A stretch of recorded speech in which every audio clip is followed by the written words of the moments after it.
Una zagalina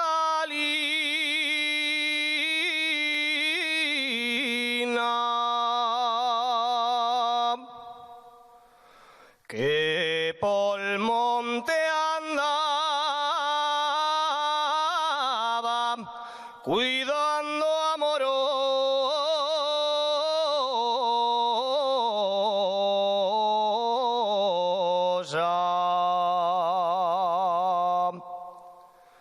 su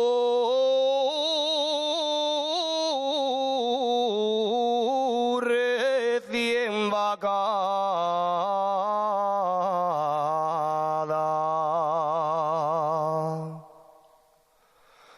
Una tarde oscura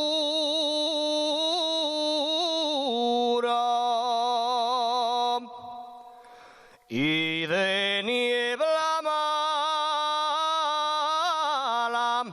un llobo furioso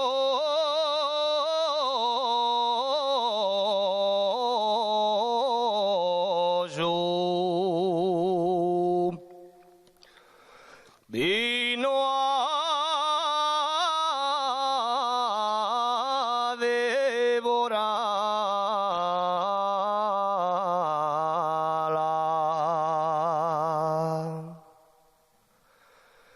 Entonces la nena dició esta plegaria: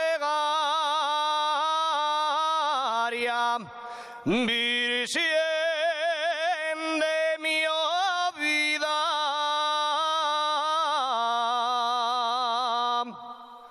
ángel de mi guarda, si el llobo me come,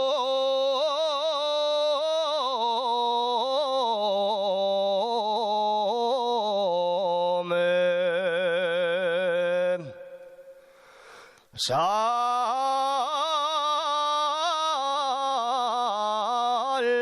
tu mi alma.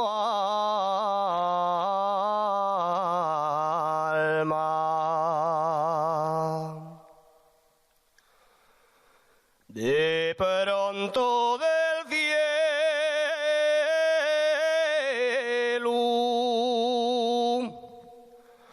una llamarada deseó muerto al llobo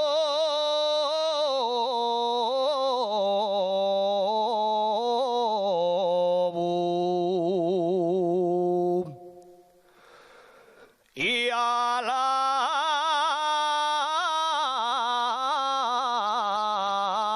nena